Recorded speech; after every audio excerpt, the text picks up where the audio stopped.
पश्चिम बंगाल सरकार ने हावड़ा में हुई हिंसा की जांच सीआईडी को सौंप दी है। हावड़ा में लगातार 2 दिन तक हिंसा हुई थी। एक रामनवमी के दिन हिंसा हुई और उसके बाद कल भी हिंसा की तस्वीरें सामने आई थी जब पत्थरबाजी हो रही थी हावड़ा में। और अब ये जो जांच है वो सीआईडी को सौंप दी गई है। इस मामले की जांच करेगी सीआईडी, क्योंकि बड़ा सवाल है कि आखिर कौन इस हिंसा के पीछे है, कौन जिम्मेदार है, और जो भी दोषी होगा कड़ी कार्रवाई होगी उसके ऊपर, क्योंकि अब जांच सीआईडी करेगी। और हावड़ा में जो लगातार 2 दिन तक हिंसा की तस्वीरें सामने आई थी उसको लेकर लगातार कई सवाल भी प्रशासन पर, सरकार पर खड़े हो रहे थे। और ज्यादा जानकारी के साथ हमारी सहयोगी मनोज्ञा लोईवाल हमारे साथ जुड़ गई हैं। मनोज्ञा, ये नया डेवलपमेंट है कि अब जो हिंसा की जांच है वो सीआईडी को सौंप दी गई है, क्या जानकारी?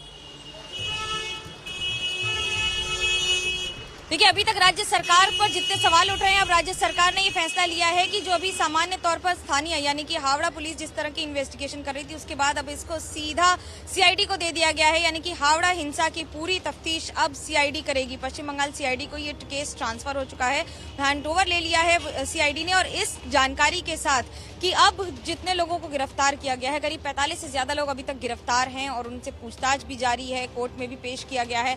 लेकिन जीवन को यहाँ सामान्य जीवन को ठीक करना अभी सबसे बड़ी चुनौती है। यहाँ पर पुलिस डिप्लॉयमेंट भी आप देख सकते हैं, लेकिन उसके साथ अभी सबसे महत्वपूर्ण होगा चुनौती ये कि अब इन्वेस्टिगेशन के साथ उन लोगों को, उन आरोपियों को गिरफ्तार किया जाए जो उपद्रवी थे, जो पत्थरबाजी में इन्वॉल्व थे और उसके साथ साथ यहाँ पर शांति भंग करने में जिनकी बड़ी भूमिका रही हो। फिलहाल हावड़ा में आज का दिन अगर मैं आपको तस्वीर दिखाऊं थोड़ी सी, तो आज ऑटो चल रहे हैं, टोटो चल रहे हैं, यहाँ पर स्थानीय गाड़ियां चल रही हैं, बहुत सारी बसेस चल रही हैं।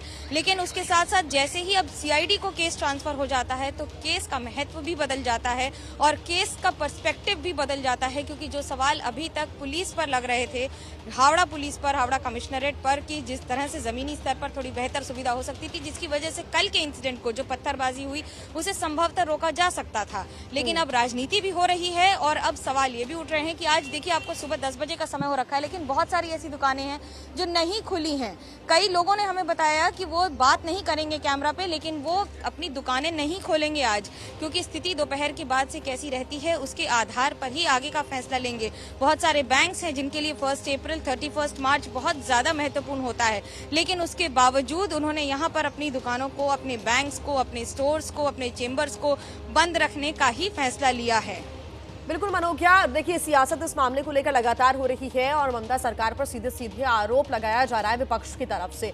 अब ऐसे में सीआईडी जांच करेगी और किस तरह से जांच को अब सीआईडी आगे बढ़ाएगी। दूसरा ये कि ये मानकर चला जाएगा कि 2024 को लेकर जो लगातार सियासत हो रही है उससे ये थोड़ा कनेक्शन है कहीं ना कहीं। बहुत बड़ा कनेक्शन है और उसके पहले यहाँ पंचायत चुनाव होने हैं पश्चिम बंगाल में और उसमें तृणमूल कांग्रेस के लिए जीत बहुत जरूरी है। देखिए, हाल ही में एक विधानसभा चुनाव हुआ था, उप विधानसभा चुनाव, जिसमें सागर दीघी में तृणमूल कांग्रेस ने हार का सामना किया था। और ये एक बड़ा संदेश है, क्योंकि जहां मुस्लिम बाहुल्य इलाका हो वहां पर अगर तृणमूल कांग्रेस को हार का सामना करना पड़े तो वो अपने आप में बहुत बड़ी चुनौती हो जाएगा राजनीतिक तौर पर, क्योंकि एक वोट बैंक है जो हमेशा पार्टी को वोट करता है और अब अगर उसका नुकसान पार्टी को झेलना पड़ेगा तो ये क्या उसके एक पहल है, क्या इसमें प्रशासनिक गतिविधियों को ध्यान में रखकर कोई भी यहाँ पर इवेंट हो रहा है तो लगातार हिंसा की तस्वीरें भी सामने आती रही है और देखना होगा कि आगे इसको लेकर और क्या डेवलपमेंट होते हैं, क्या अपडेट्स होते हैं। फिलहाल शुक्रिया मनोज्ञा आपका।